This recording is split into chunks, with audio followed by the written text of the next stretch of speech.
I will do is I will just invite Vishu to present the next half of my agenda, and I'll switch over to him.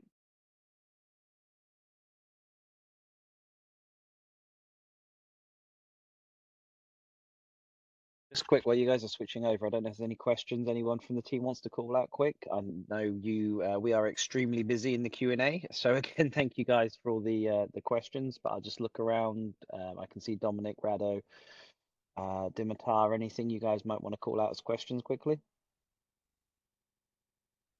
Priyam, I think you covered it. What are the basic double features that customers get with the free subscription? And I think there's also the reference at the end of the presentation as a resource. Yes, we do. All right. I will just move on to the Q&A, and probably I'll try to answer them as quickly as possible. Thank you.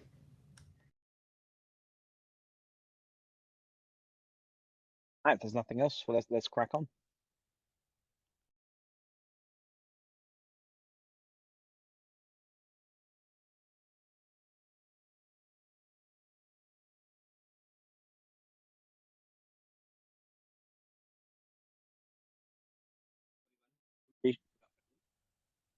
Be sure you need to tip your boon down.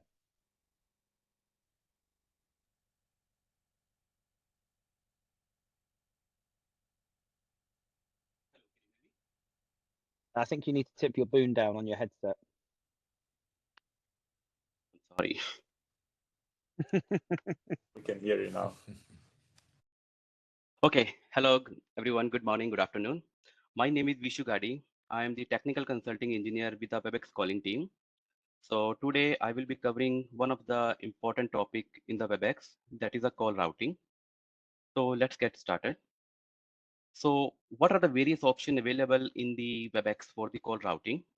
Well, just to summarize, we have the trunk groups, we have the route groups, there are dial plans, there are various organization level setting and the location level setting.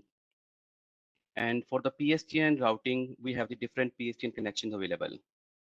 So to achieve your required routing, we can use any of these options in the combinations.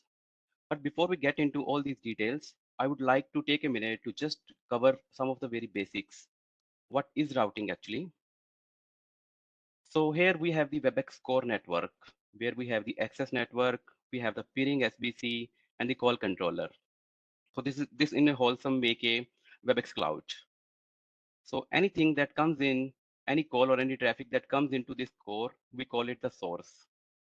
And anything that goes out, we call it the destination. And the internal logic, the routing logic that we apply to connect this source to destination, we call it the routing. It's as simple. So now let's see what various sources can be where the call may come from. Well, the very basic common one is the Webex registered endpoints. The call may come from these endpoints. And the another source may be the local gateway. And behind this local gateway, the actual origination of the call may be a on-prem user who is registered on the CUCM. Or behind this local gateway, the call might be coming from the PSTN service provider. And outside of this customer environment, the call may come from the cloud connected PSTN or the Cisco PSTN. So while we have seen there may be various options, the various sources where the call may come from. And when we route this call to outside, we call them destination. And all the same entities can be the destination when we route the call to them. So good enough, the call coming from source going to the destination, that is all about routing. So let's see some of the basic scenarios how the call route works. So this is a very basic call example, the most common one. The call from the Webex endpoint, the call is coming from the a Webex registered endpoint to the Webex calling. Webex calling based on the number applies routing logic and decide this call to send it to the local gateway for the PSTN termination. So it's a very common scenario where the customer use their on-prem PSTN services. Let's see some more examples. So this is an example where the customer have the integration with the on-prem CUCM with the Webex calling. So here the call comes from the on-prem user registered on the CUCM via the local gateway to the Webex core. So Webex core determine the routing logic and accordingly route this call to the destination, which is a Webex registered endpoints. Now let's see some more routing scenarios. So here the call is coming from the same source, which is the on-prem user, while the local gateway comes to the Webex calling core. Now we are trying to route this call to the cloud PSTN or maybe the CCP, but but if this call is really allowed, that's why the question mark here. Let's see. Well, it is not.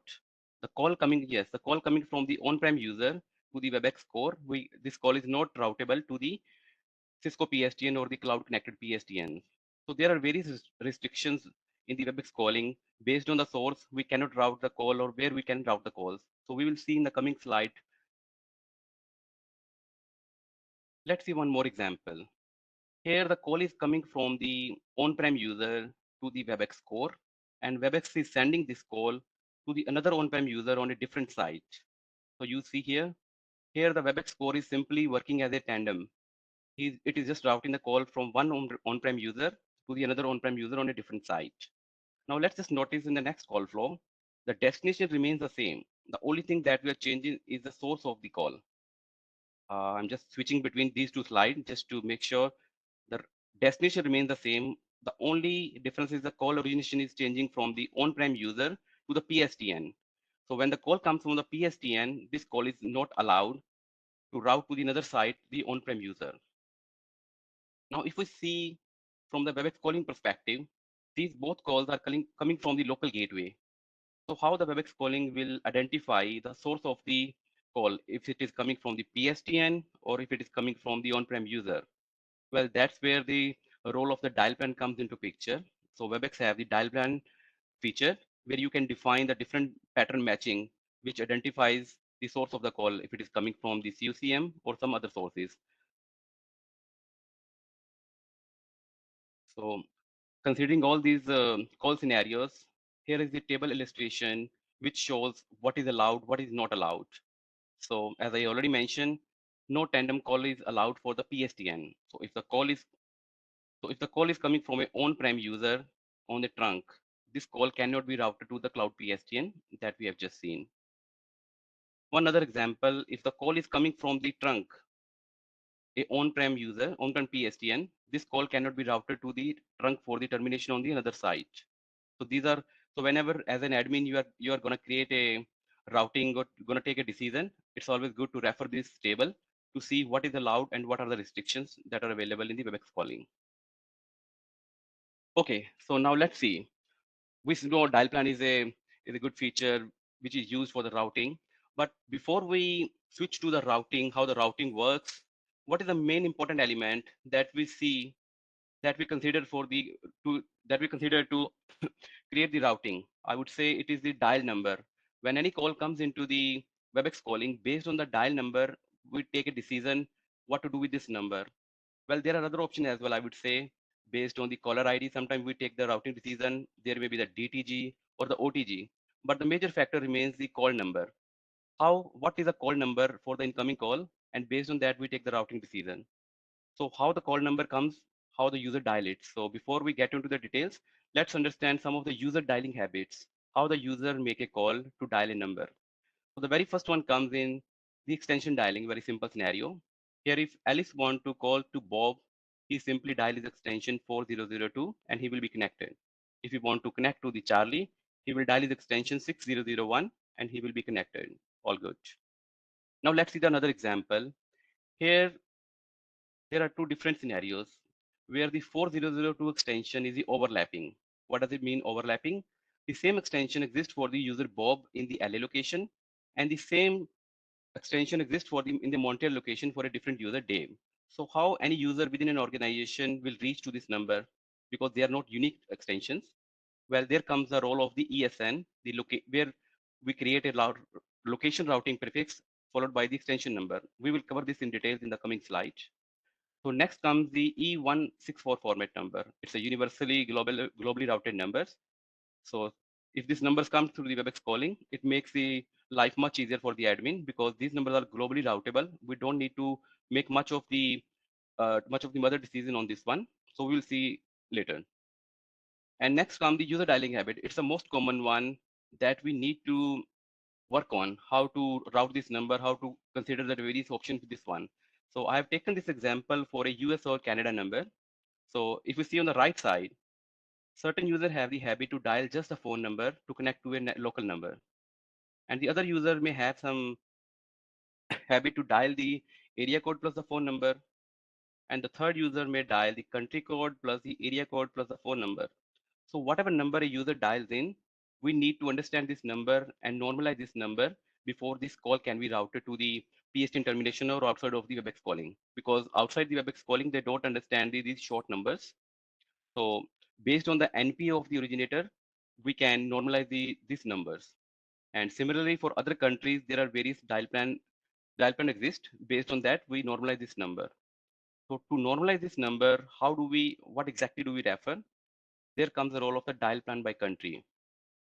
So the PSTN pattern available for dialing is dictated by the country type assigned to a location.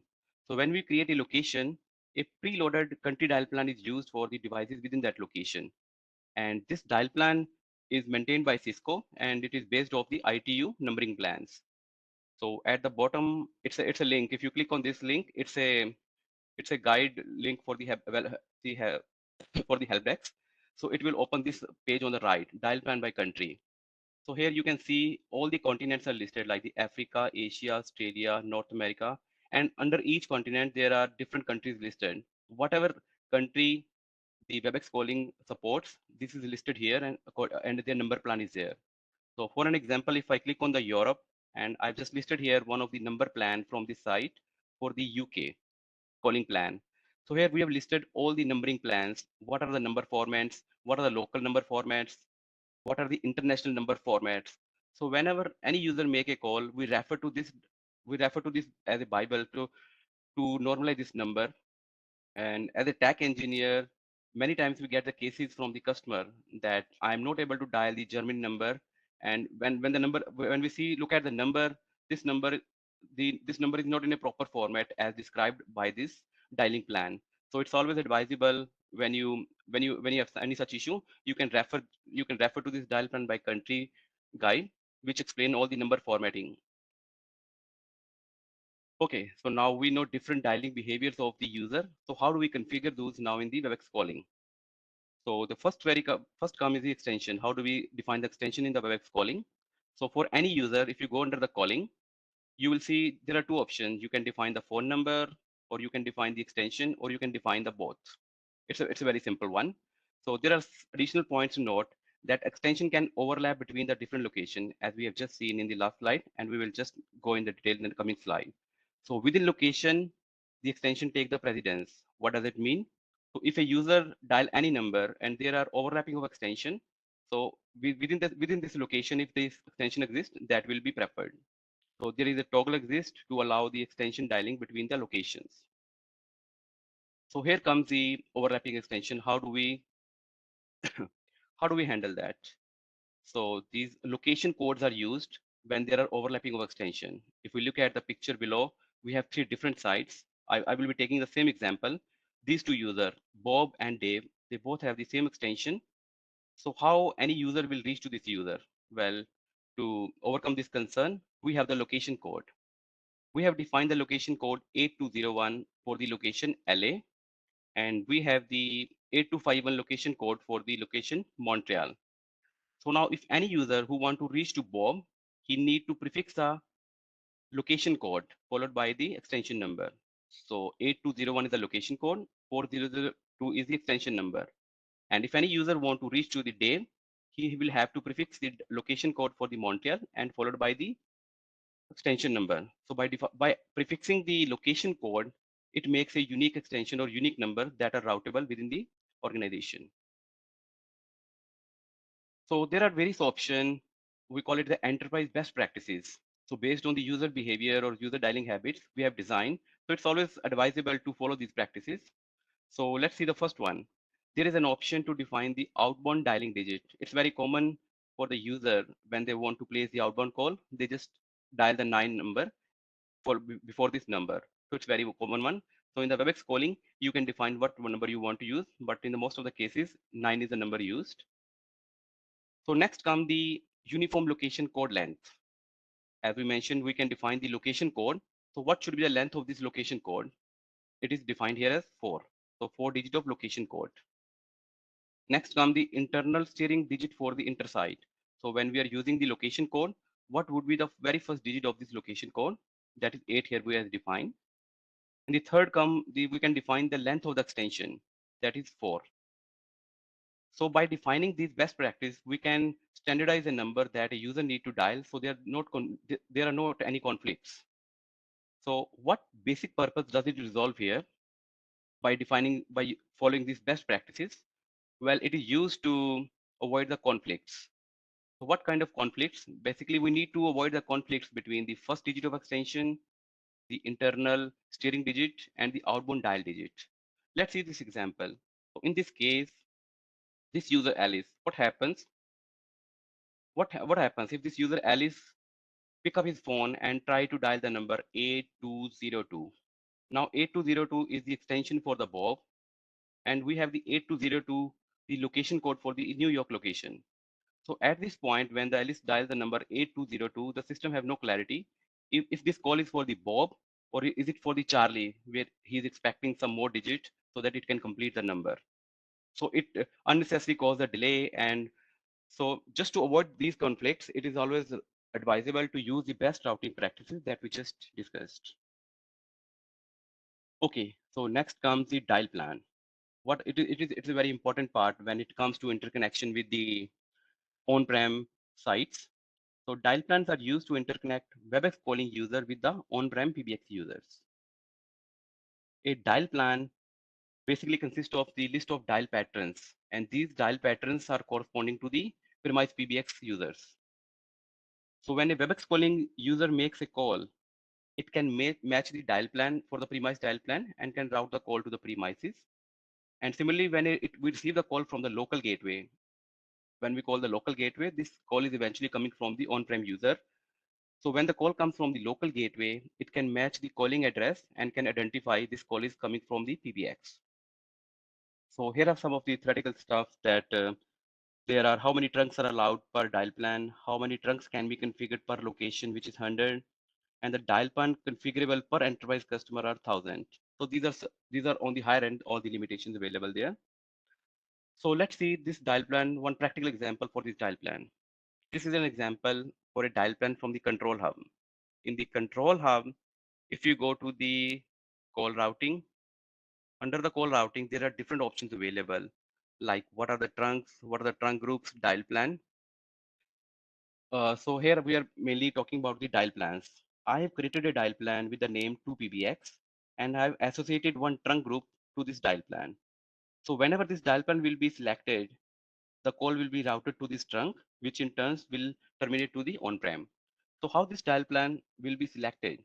Well, that is based on the what number the customer is dialing, and whenever it matches to this dial pattern. On the right side, we can define the dial patterns. Whenever any incoming call will match to this dial pattern, this dial plan will be selected and call will be routed to the choice that we have assigned for the for the local gateway. So now it is very important to understand how this dial pattern works. There can be two different options. Either this can be the numeric numbers or these can be the domains. So let's see. The first option that we define for the dial pattern is the numeric dial patterns. So you can use the various patterns and you can use the various wildcard. So if you use the X wildcard, it represents any single digit. And if you use this exclamation marks, it represents a sequence of number. It may be one or more numbers. Let's see some of the examples. So if I define this dial pattern, so it is an 11-digit number strictly, and which number start with the 140855555. This dial pattern will be matched. See one more example. If the dial pattern is defined 496100 exclamation mark, so any dial string that start with this number followed by any number of digits that will be matched and the dial plan will be picked up. Similarly, we can define the CPURI as well for the for this dial pattern. So the CPURI is basically the right part of the host URI. It's a fully qualified domain name. So if we define as a dial pattern example.com, so any CPURI coming to the Webex calling, if it has the example.com in the host part, this dial plan will be selected. Okay, so as we understand now, what are the use of the dial plans? They are used to match the number, and based on that, we can route this call to the to the on-prem users. So now let's see some of the examples of the interworking between the Webex calling and the unified CM. But before that, let's understand what is the basic concept for this interconnection. So well, to interconnect the Webex calling to the on-prem CUCM, what we need is the basic component is a local gateway. And how this local gateway is logically defined in the control hub with a trunk. So for this local gateway, there are various configuration. We can define the dial peers, and these dial peers take the routing decision based on the SIP inspection, the packet coming from the Webex calling. So based on the dial peer, it can route the call to the PSTN, or it can route the call to the CUCM. Well, how this dial plan works, how this interconnection works, we have a very detailed session aligned by end of today. So stay tuned for that. It's going to be a very interesting one, how this local gateway works with the Webex calling. So there are some additional points. The route groups are recommended for scalability. Here we have the Webex trunk, but we can define it is recommended to define the route group. Route group is nothing but a combination of different trunk groups, which can be used for the scalability or for the redundancy. And dial plan must be reviewed for number transformation and call presentation. PSTN with on-net routing to CUCM will be supported. We will see in the coming slides. So from the Webex calling perspective, all these are in the customer premises. CUCM, the PSTN, the local gateway is in the customer premises. From the Webex calling perspective, we only thing that we define on the control hub is the trunk. So let's see what are this trunk or how it is defined. So well, there are two type of different trunk type available in the Webex calling to connect to the local gateway. The one is the register type trunk, and the another comes the certificate type trunks. So they both have different set of features and different type of pros and cons. It simply depends on the customer requirement, what they want to use. So if we see the register type trunk can scale up to 250 connections, but on the other hand, the certificate type can scale up to 6500 connection. The register type, it's a very simple deployment as compared to the certificate one, because it uses a simple SIP credential for the authentication. There's no firewall pin hold required, and NAT is supported. And one of the main differentiation I would say when it is considering which trunk type to use. So many times customer want to use some third party SBC like the audio code, Ribbon, Oracle. Then the certificate type trunk is the choice. So let's see some of the basic interconnection. So let's say take one example for a large organization who when they decide to move from the on-prem setup to the Webex cloud. So for a large organization who have a lot of many sites, 10, 20, 50 or 100 sites. So it usually happen in the phased manner. In the first phase, they simply move 10 or 20 sites to the Webex. So when they move some of the site to the Webex calling and rest remains the on-site. So they want to make sure that these sites can interconnect to each other, they can call to each others. So this is a very basic setup. So in this setup, if you see, just say an example, the one site has been moved to the Webex calling and the other remains the on-site, the on-prem site. So the customer has set up, he has kept all the setup same, all the users are same. He has kept the same PSTN provider as he was using before moving to the Webex calling. So in this case, how the call works, a call comes from the Webex calling site to the Webex. So if this call is for a Webex user, the call will be routed back to the Webex calling site. If it is not, then based on the dial plan matching, we will route this call to the local gateway and in turns to the CUCM. So all the calls that matching the dial plans are sent to the on-prem. So now at this point, enterprise dial plan, these dial plans is used to differentiate if this call is for a local user or for the off-net so that it can be routed to the PSTN. So it's a very first phase of, I would say the very basic level of interconnection, which happens usually in the initial phases when some of the site has been moved to the Webex calling and rest all the infrastructure remains on site as it was before. So in the next phase, what happens? The customer would like to take the advantage for the cloud PSTN. He wants whatever the sites has been moved out to the Webex calling, they want to use the cloud connected PSTN or the Cisco PSTN for those services. So well, that can be easily done. So this is a scenario. So we are combining here the premise trunk and the cloud PSTN for the PSTN access. So here dial plan allows to use a choice of the cloud-based PSTN for the location while still connecting to the on-prem UCM. So again, the same routing call flow remains the same. The call comes from the on-site user, from the Webex user. Based on the dial plan matching, the call is routed to the CUCM. And for all the PSTN calls, the preferred PSTN connection is used to terminate the calls. So here we have a lot of flexibility. Customer may use, for suppose customer has moved 10 sites to the Webex calling, and for some of the site he want to utilize the cloud connected PSTN, and for rest of the sites he still want to use the on-prem PSTN service. So it is easily doable. We will see in the coming slides. So this is another example where there are two different on-prem site 1 and on-prem site 2, and how the calling works in this scenario. So the call here comes from the Webex calling, and similarly there are different dial plans configured, different dial patterns are configured for different trunks. So for respective site, whenever the dial plan matches, the call is routed. So if the call comes from this, if the call matches to this dial pattern, the call is routed to the San Jose location for the termination to the local user, on-prem user. And if it matches to the another dial plan, then the call is sent to the respective on-site. So each set of local gateways is represented by the route group, and the route group contains the different type of trunks. So let's see this example in the routing scenario, how the routing is configured or how the dial plan is configured.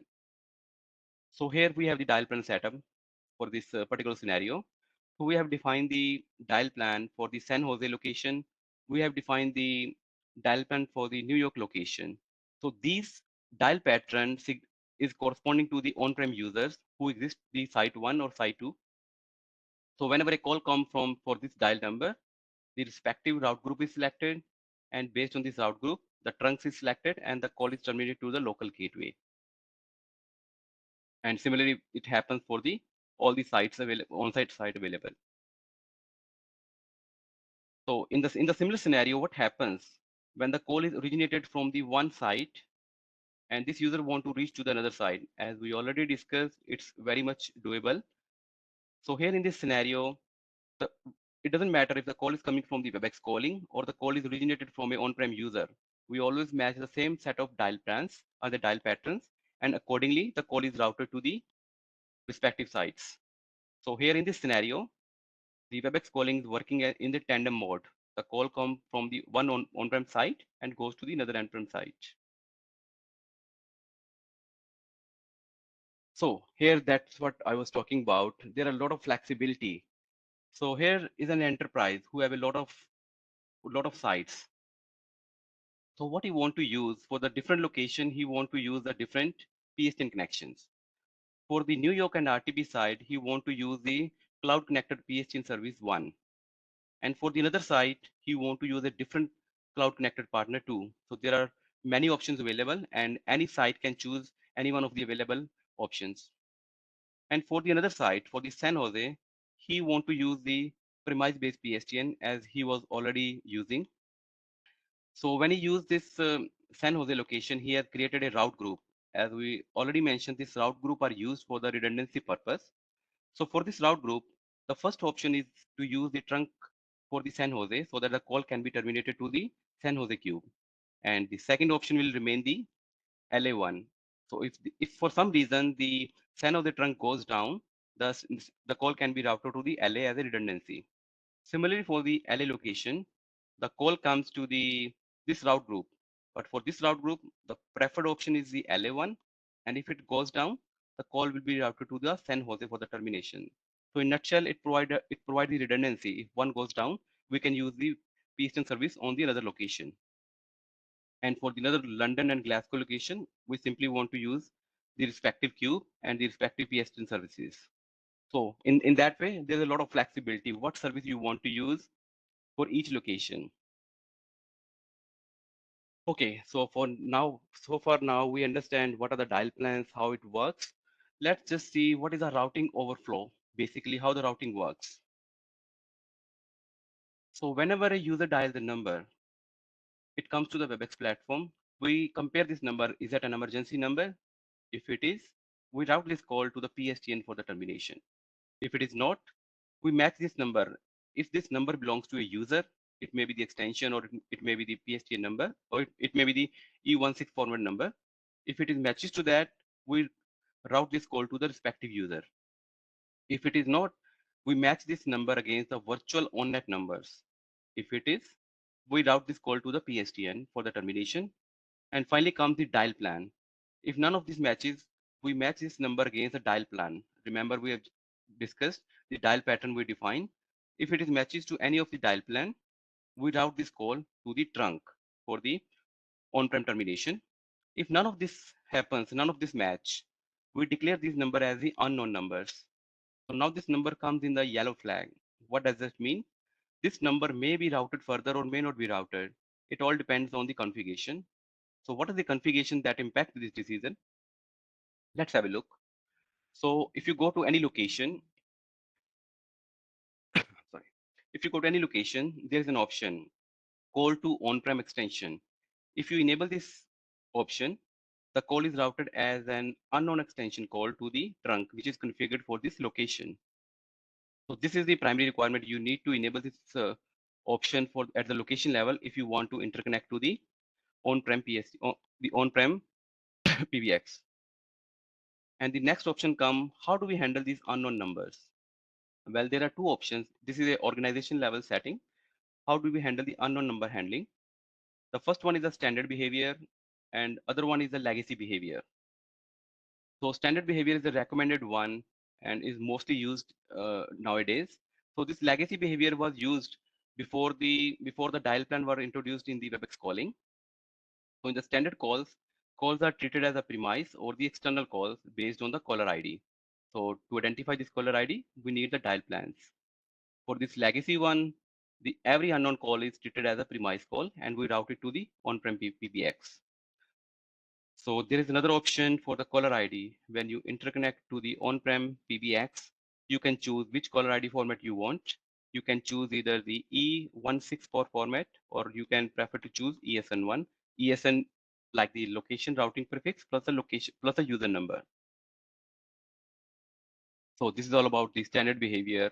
This is a recommended one. So whenever you use the standard behavior, how we handle the unknown number. For the outgoing calls, it is processed on the defined pattern matching, which in turn use the dial plans, and it allows for the unknown matching on the extensions. And for the incoming calls, the caller ID is enforced. The caller ID matching is enforced to determine if it is external call or the premise call.